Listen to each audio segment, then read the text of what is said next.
Friends, आज के हम इस वीडियो में जो है हमारे डू एज डायरेक्टरी चल रहे थे, हम जो है उसे ही आगे कवर करेंगे। इसमें क्या है, आपको ऐसे सेंटेंस दिया जाएगा और आपको जो है इसको कंपाउंड सेंटेंस में बनाना है। ये जो सेंटेंस है ये क्या है, सेपरेट सेपरेट है, यानी अलग अलग है। इसे आपको कंपाउंड सेंटेंस में बनाना है। ब्रैकेट्स में कुछ दिए हुए हैं जैसे और, बट, एंड, इन सब को मिला के जो है इन सब को जोड़कर जो है आपको जो है कंपाउंड सेंटेंस बनाना है।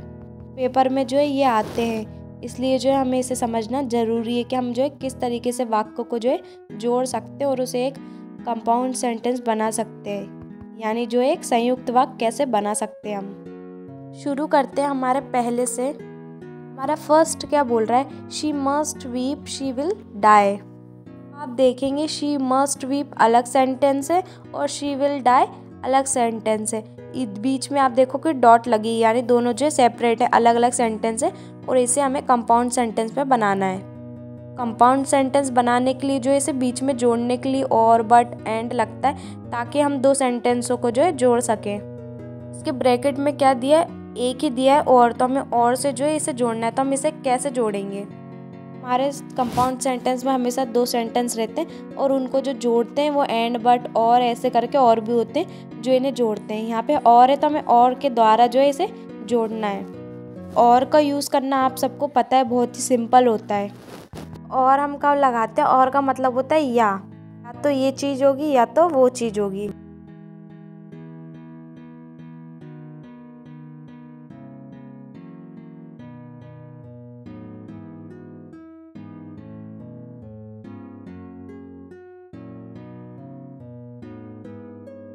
यहाँ पे भी ऐसा हो जाएगा, और सिंपल ही अगर और वगैरह आए तो देखो एक सेंटेंस है ना, डॉट के बाद और लगा दो और फिर जो दूसरा सेंटेंस है उसे वैसे का वैसा ही लिख दो।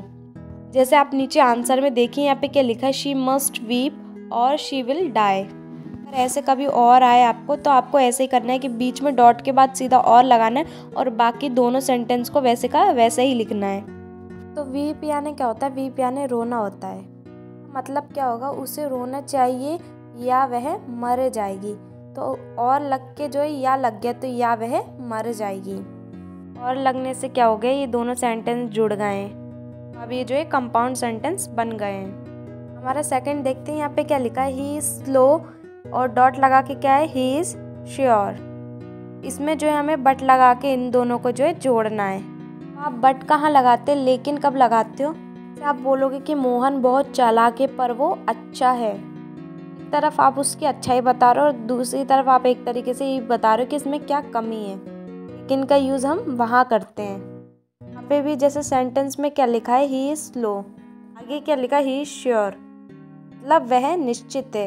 अगर हम बट लगा देंगे तो क्या हो जाएगा, नीचे आप इसका आंसर देखिए, यहाँ पे क्या लिखा है, he is slow but he is sure. But हमने ऐसे ही करा है, फुल स्टॉप के बाद जो है बट लगा दिया। जैसे हमने और में किया था वैसे ही हमने इसमें भी यही किया है। क्या हो जाएगा कि वह धीमा है लेकिन वह निश्चित है। बता भी दिया वो धीमा भी है लेकिन वो क्या है, निश्चित है। तो तब हम जो है लेकिन का यूज़ करते हैं, यानी बट का यूज़ करते हैं। इसमें भी क्या होगा, फुल स्टॉप के बाद ही जो है बट आ जाएगा और बाकी पूरा सेंटेंस वैसे का वैसा ही रहेगा। इस तरीके से आप समझ सकते हैं कि हमें बट को जो है किस तरीके से यूज़ करना चाहिए। हमारा अगला क्या लिखा है, third, Rajiv worked hard he won a scholarship. अलग अलग सेंटेंस है और इन्हें हमें जो कंपाउंड सेंटेंस में बनाना है। तो इसमें हमें क्या करना है, एंड का यूज़ करना है। तो एंड मतलब क्या होता है, और होता है। इससे क्या हो जाएगा कि उसने मेहनत की और वह पास हो गया। जैसे हमारी बात पूरी नहीं हुई हो और हम और भी कुछ कहना चाह रहे हो तब हम और का यूज़ करते हैं। जो और है मतलब जो एंड है वो भी क्या होगा कि जो एक सेंटेंस है उसके बाद फुल स्टॉप के बाद ही आएगा और उसके बाद जो है वो सेंटेंस आ जाएगा। मैं यहाँ पे लगा ही वॉन अ स्कॉलरशिप, तो ही नहीं आएगा, वॉन अ स्कॉलरशिप। इसलिए नहीं आएगा क्योंकि हम पहले उसका नाम बता चुके हैं, राजीव। तो जब राजीव बता चुके हैं तो वहाँ पे जो है ही नहीं आएगा। सेंटेंस क्या हो जाएगा, Rajiv work hard and won a scholarship. का मतलब क्या हो जाएगा कि राजीव ने कड़ी मेहनत की और स्कॉलरशिप हासिल की। भी नाम पहले आएगा तो आप सेकंड सेंटेंस के लास्ट में ही या शी होगा तो वो नहीं लगाएंगे। अब हम बात करते हैं हमारा अगला हमारा क्या बोल रहा है, फोर्थ वाला, I want to his house I did not meet him. इसमें क्या है, तो इसमें भी आपको जो है बट लगाना है। वो बट का मैंने आपको बताया कि किस तरीके से लगाना है अभी ऊपर ही। तो क्या हो जाएगा आप खुद ही बना के बताइए। क्या होगा, फुल स्टॉप के बाद जो है बट आ जाएगा और बाकी पूरा का पूरा सेंटेंस वैसा ही आ जाएगा। जैसे I want to his house but I did not meet him. मतलब क्या हो जाएगा, मैं उनके घर जाना चाहता हूँ लेकिन मैं उनसे नहीं मिला। वो बता रहा है कि वो उसके घर जाना भी चाहता है लेकिन वो उनसे मिला ही नहीं है। तो यही है कि आप पहले कुछ बताते हो फिर उसके बाद ये भी बताते हो कि इससे क्या होने वाला है। यानी आप एक तरीके से अपनी परेशानी बताते हो कि ये चीज़ भी है लेकिन ये भी है कि वो जाना तो चाहता है उनके घर लेकिन उनसे वो मिला ही नहीं, तो वो कैसे जाए। जैसे हमारा अगला देख लेते हैं, ही is very rich he is unhappy. में जो है आपको एट लगाना है। तो एट का यूज़ कहाँ होता है, तो एट जब भी, जैसे हम है ना एट का यूज़ वहाँ करते हैं, फिर भी, अभी भी, मगर, अब तक, तो भी, अब, तब तक, इस पर, भी, तब भी। तो जहाँ कहीं भी इन सब का यूज़ हो तो वहाँ जो है एट का यूज़ लगता है। पे एट दिया है मतलब एट का यूज़ होगा। अब आप इस सेंटेंस को पढ़िए, ही इज़ वेरी रिच यानी वह अमीर है, ही इज़ अनहैप्पी वह दुखी है। इसका मतलब क्या है, वो रिच होने के बावजूद भी जो है अनहैप्पी यानी दुखी है। तो इसको आप कैसे करोगे, तो यहाँ पे फिर भी आएगा। हिंदी में सेंटेंस बना के देख लो कि वह अमीर है फिर भी वह दुखी है। फिर भी आ रहा है यानी जहाँ पे फिर भी ऐसा कुछ आता है वहाँ पे एट लगता है। इसमें भी कुछ नहीं है, जैसे आपने एंड और में किया था या बट में किया था, तो इसमें भी क्या है, फुल स्टॉप के बाद हमारा एट आ जाएगा और बाकी पूरा सेंटेंस वैसे का वैसे ही आ जाएगा। इसका नीचे आंसर देखिए 5th नंबर का, he is very rich at he is unhappy. इस तरीके से आए तो आप एट का यूज़ इस तरीके से कर सकते हैं। हमारा अगला देखते हैं 6th नंबर का। यहाँ पे क्या बोल रहा है, you should learn how to read English, you should learn how to speak English. Not only और बट ऑल्सो लगाना है। इस सेंटेंस में आपको दो चीज़ें लगानी है, नॉट ओनली और बट ऑल्सो। नॉट ओनली का मतलब ये होता है ना केवल ये, और बट ऑल्सो का मतलब होता है बल्कि वो भी। ये भी होता है कि यही नहीं वो भी। अगर इस तरीके से कहीं भी पूछा जाए तो उस सेंटेंस में जो है नॉट ओनली और बट ऑल्सो लगाते हैं। इस सेंटेंस में भी ऐसा कुछ है इसलिए यहाँ पे नॉट ओनली और बट ऑल्सो दिया है। अब देखते हैं कि इसका जो यूज़ कहाँ और कैसे करना है। यहाँ ना केवल बल्कि ये भी, यही नहीं वो भी, ऐसा कुछ आए तो वहाँ नॉट ओनली और बट ऑल्सो का यूज़ होता है। इस सेंटेंस को समझ लेते हैं। यहाँ पे क्या लिखा है कि you should learn how to read English. इसका मतलब क्या है कि आपको अंग्रेजी पढ़ना सीखना चाहिए। आगे क्या लिखा है, you should learn how to speak English. तो आगे क्या लिखा है कि आपको अंग्रेजी बोलना सीखना चाहिए। तो अलग अलग सेंटेंस है जिसमें नॉट ओनली और बट ऑल्सो आएगा। हिंदी में ट्रांसलेट करेंगे तो क्या हो जाएगा, you should learn not only. Hindi में ट्रांसलेट करेंगे तो क्या हो जाएगा, आपको केवल यानी नॉट ओनली अंग्रेजी पढ़ना सीखना चाहिए, बट ऑल्सो बल्कि ये भी यानी बट ऑल्सो यह भी सीखना चाहिए कि इसे कैसे बोलना है। आप इसके नीचे आंसर में देखेंगे इन्होंने क्या करा है कि you should learn not only. इसको आपको जो है हिंदी में ट्रांसलेट करके और फिर जो है इसको इस तरीके से लगाना है, यू शुड लर्न। आपको ना केवल देखो आपके बाद ही आ रहा है तो इसलिए बीच में आया है। टू रीड इंग्लिश, इंग्लिश सीखना और पढ़ना चाहिए, तो ये इसके बाद आएगा बल्कि ये है भी मतलब बट ऑल्सो। उसके बाद बट ऑल्सो आएगा कि हम बता रहे हैं हाउ टू स्पीक इट, अंग्रेजी जो कैसे बोलना है। देखेंगे नॉट ओनली और बट ऑल्सो का हमने जो है कैसे यूज़ किया है। तो इस तरीके से जो इसका यूज़ होगा कि दोनों सेंटेंस में जो है आपको हिंदी में पहले ट्रांसलेट करना पड़ेगा, उसी तरीके से उसी को देखते हुए आपको जो इंग्लिश में से लगाना है कि आपने क्या बात बोली। पहले सेंटेंस बना लो, ना केवल कहाँ लग रहा है बल्कि कहाँ लग रहा है, और फिर जो है उसे कंबाइन कर दो। आप बता रहे हो कि आपको जो है इंग्लिश पढ़ना भी चाहिए, सीखना भी चाहिए, बल्कि जो है उसे बोलना भी चाहिए। आप एक ही सेंटेंस में उसे तीनों चीज़ बता रहे हो, ये भी करना है, ये भी करना है और इसके साथ ये भी करना है। इसलिए ये सेंटेंस में थोड़ा आप गौर कीजिएगा और इसे अच्छे से कीजिएगा। इसमें ऐसा नहीं किया कि एक सेंटेंस खत्म हुआ फिर स्टॉप लगा दिया कि दूसरा हो गया, क्योंकि ये समझने वाले सेंटेंस है। इसमें जो दोनों सेंटेंस को उनकी कुछ बातों को लेकर फिर जो इसे सेंटेंस को जोड़ना है। इंग्लिश के बारे में बता रहे थे कि हमें इंग्लिश को जो पढ़ना और सीखना चाहिए, तो इसलिए रीड के बाद इंग्लिश ही आया, क्योंकि इंग्लिश को ही बता रहे हो तो आगे इंग्लिश को ही बताओगे कि इंग्लिश को जो है कैसे बोलना चाहिए, इसलिए वहाँ पे इंग्लिश आया है। इस तरीके से ये वाले सेंटेंस आएंगे तो आपको थोड़ा समझकर और इसे करना है। मैं आगे इसके और करवा दूंगी ताकि आपको और दिक्कत ना हो। 3 और प्रैक्टिस करोगे तो आपको आ जाएगा कि इसे कैसे करना है। तुम्हें ना केवल सुनना है बल्कि इसे समझना भी है। तो इस तरीके से ये सेंटेंस में भी बट ऑल्सो और जो है नॉट ओनली का यूज़ होगा। हम बात करते हैं हमारे अगले सेंटेंस की। यहाँ पे क्या बोल रहा है, ही वॉज पनिश्ड। उसके बाद सेकेंड सेंटेंस क्या है, ही वॉज फाइंड ऑल्सो। उसमें क्या है, एज वेल एज का जो है यूज़ करना है और आपको इस सेंटेंस को जो है कंपाउंड सेंटेंस में बदलना है। एज वेल में आपको ज़्यादा परेशान होने की ज़रूरत नहीं है। एज वेल का मतलब ये होता है कहीं भी अनुचित ना होगा, साथ ही, बराबर ही, कहीं भी ऐसा कुछ हो तो वहाँ एज वेल लगाते हैं। ये सेंटेंस दिया हुआ है तो इसमें क्या बोला है कि ही वॉज पनिश्ड, मतलब क्या है, यानी उसे क्या है, दंडित किया गया था। आगे वाले सेंटेंस पे क्या है कि उस पर जो है जुर्माना भी लगाया गया। हमें जो इसे जोड़ना है तो हम क्या करेंगे, बराबर ही, साथ ही, जहाँ पर भी आए एज वेल आता है। तो जैसे यहाँ पे क्या है, ही वॉज पनिश्ड यानी उसे जो है दंडित किया गया था, साथ ही उस पर क्या करा था, फाइन लगाया गया। साथ ही, बराबर ही आए तो वहाँ एज वेल लगेगा।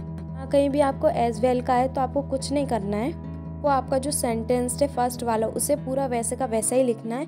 फुल स्टॉप के बाद आपको एज वेल एज लगाना है। उसके बाद उसको जो भी चीज़ बोली, जैसे ही वॉज फाइंड ऑल्सो तो उसको फाइन लगाया गया यानी जुर्माना लगाया गया, तो आपको वो वर्ड उठा के लिखना फाइन। अगर ये सेंटेंस कंप्लीट हुआ तो क्या होगा, नीचे आंसर देखिए, he was punished as well as fined, ये उसे दंडित किया गया था, साथ ही उस पर जो है जुर्माना लगाया गया। एज वेल का जो है इस तरीके से यूज़ किया जाता है। आपको जहाँ कहीं भी एज वेल के ऐसे दिखे तो इसका जो है ऐसे ही यूज़ होगा। से हमारा अगला देख लेते हैं। अगला क्या लिखा है, Priya can come early, Rahul can't come early. जो है सिंपल सा बट लगाना है। तो बट का मैंने आपको अभी बताया था कि पूरा सेंटेंस वैसे का वैसा आ जाता है और बीच में जो है बट आ जाएगा। बाद इन्होंने बट के बाद क्या करा है, नीचे आंसर में देखिए, राहुल कांट कर दिया। कम अर्ली इसलिए नहीं किया क्योंकि कम अर्ली पहले ही हम बता चुके सेंटेंस में, तो उस चीज़ को दोबारा बताने की ज़रूरत नहीं है, इसलिए बट के बाद क्या आ गया, राहुल कांट। आपको बट के तो आ ही गए होंगे, आपको किस तरीके से यूज़ करना है। एक ही सेंटेंस को पूरा बनाएंगे तो उसमें दो बार बार कम अर्ली करना ज़रूरी नहीं है, और एक ही नाम को जो है बार बार दूसरे सेंटेंस और पहले सेंटेंस में भी लाना ज़रूरी नहीं होता। आपको पता चल गया कि इसको जो है कैसे लगाना है। ऐसे हमारा अगला देखते हैं, नवा, do not do this, do not do that. Neither और जो है नॉर लगाना है। इसमें नेदर और नॉर का सिंपल ही, आप सेंटेंस को ध्यान से देखो, फर्स्ट लिखा है do not do this, do not लिखा है ना, उसके बदले नेदर आता है और बाकी सेंटेंस वैसा ही हो जाएगा, यानी नेदर डू दिस। के बाद फुल स्टॉप नहीं लगाओगे आप, उसके बाद डू नॉट की जगह क्या आ जाएगा, नॉर आ जाएगा, और उसके बाद सेंटेंस में क्या है, डू दैट है, तो वो पूरा का पूरा आ जाएगा। यानी डू नॉट और डू नॉट की जगह आपको क्या लगाना है, नेदर और नॉर। का मतलब क्या हो जाएगा सेंटेंस का, ये पूरे का, ना यह करो ना वह करो। थोड़ा और अच्छे से समझ लेते हैं। नेदर मतलब होता है ना, क्या लिखा है, डू नॉट डू दिस, यानी यह मत करो।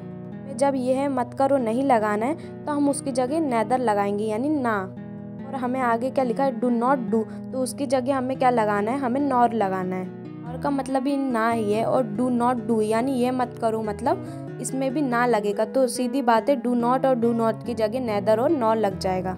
ये चारों ही जो है मना करने को बोल रहे हैं, यानी कुछ ना करने को बोल रहे हैं, इसलिए ये डू नॉट दिया है तो इसकी जगह नेदर लगा दो, और डू नॉट उधर दिया तो इसकी जगह नॉर लगा दो, बाकी पूरा सेंटेंस वैसे का वैसे ही रहेगा। अगर इस तरीके से अगर और भी आते तो बिल्कुल आपको ऐसे ही करना है।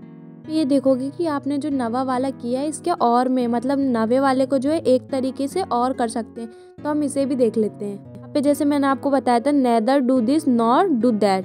नीचे आप देखेंगे और में करके इसको किस तरीके से कर सकते हैं। तो सिंपल है, जैसा आपने आंसर में देखा है, हमने क्या किया था, नेदर लगा दिया था पहले और डू दिस वैसे ही लिख दिया था, वैसे नॉर लगा दिया था और हमने डू डेथ वैसे का वैसा लिख दिया था। यहाँ पे आपको कुछ नहीं करना है, नीचे ही आंसर में देखिए, आपको डू पहले लगा देना है और नेदर जो है बाद में कर देना है, और दिस लगाना है, ऐसे ही नॉर लगाना है और दैट लगाना है। कहने का मतलब है आपके पास दो डू थे, दो डू में से सिर्फ एक ही डू लगाना है, उसके बाद नेदर लगाना है और दिस लगाना है, फिर नॉर लगाना है, फिर दैट लगाना है, यानी दो डू में से एक डू आपको पहले ही लगाना है और बाकी सब जो सेंटेंस वैसे का वैसे ही रखना है। तो इस तरीके से दो तरीके, या तो आप डू पहले लगा दो, आप पहले नहीं लगा रहे तो नेदर लगाने के बाद जो है डू लगा दो।